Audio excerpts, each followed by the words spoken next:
You're listening to Author Conversations, the Stenhouse Publishers podcast. In today's podcast, Liz Hale, author of Crafting Writers K6, describes her own path to understanding how to show kids specific kinds of details they can add in their writing, the kind of instruction that sticks.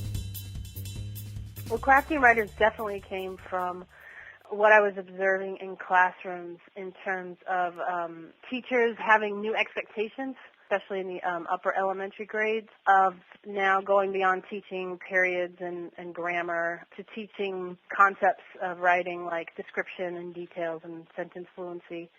And I saw that there was a lot of work on using rubrics to identify different aspects of writing or to score student writing. And teachers seemed pretty comfortable with this. They were able to look at the different levels of writing in their room and say, well, I would give this a 2, I'd give this a 5. But what I saw teachers having some frustration with was two things. What's a tangible lesson I can give to kids so that they can take some ownership and improve these different aspects of writing. I saw activities on the rug around description that worked well, such as adding details to a sentence or discussion around writing. But again, they would go back to their notebooks, and what was done on the rug, it was like kids couldn't quite hold it in their hand and put it into their independent writing as much as teachers hoped. And then when it came to conferring, I saw a lot of teachers starting to get more comfortable with talking to kids about writing and trying to hear what they wanted to do. But I saw a lot of teachers who were working with below grade level writers, and they could feel a sense of urgency, and I need to help these children improve their writing skills. I also saw kids who were not talking a lot about what they wanted to do as a writer. It was not something that 100% of the kids were doing naturally. And I saw, a lot of teachers who were smart teachers, hardworking teachers.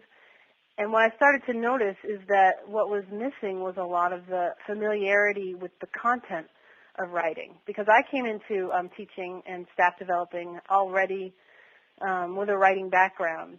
And at first I couldn't quite verbalize what was going on in my head when I could look at a piece of writing and kind of notice something or come up with a teaching point, because it was just happening so fast in my head. And I put myself in their shoes, and analogies I seem to use lately is if I were being asked to suddenly teach knitting in classrooms. And I use knitting because I had to think of something that I can recognize other people who do it well. If you showed me 4 knitters, I could probably, rank them or score them on a rubric. But if you asked me to instruct other people on how to get better, I don't think I could really be very effective. I wouldn't be comfortable with it because I could talk a lot about it. I could read books on how to go about teaching a knitting lesson.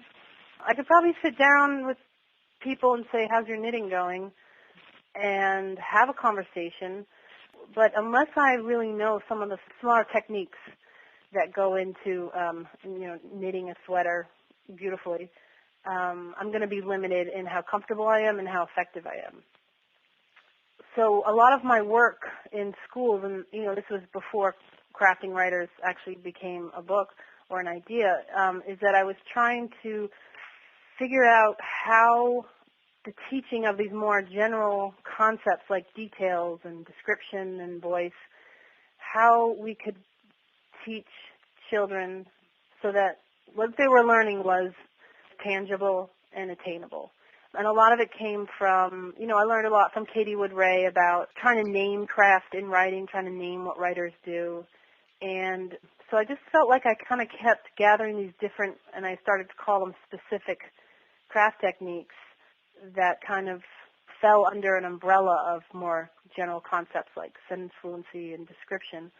And the more work I did, the more I realized how, adding details is such, it's a goal. It's not really a lesson.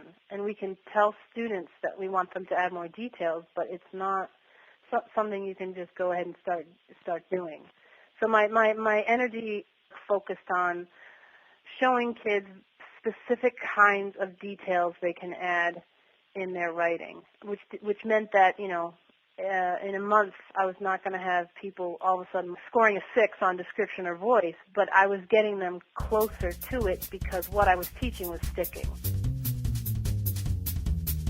To learn more about identifying and teaching the small elements that make good writing successful, check out Crafting Writers K6 by Liz Hale.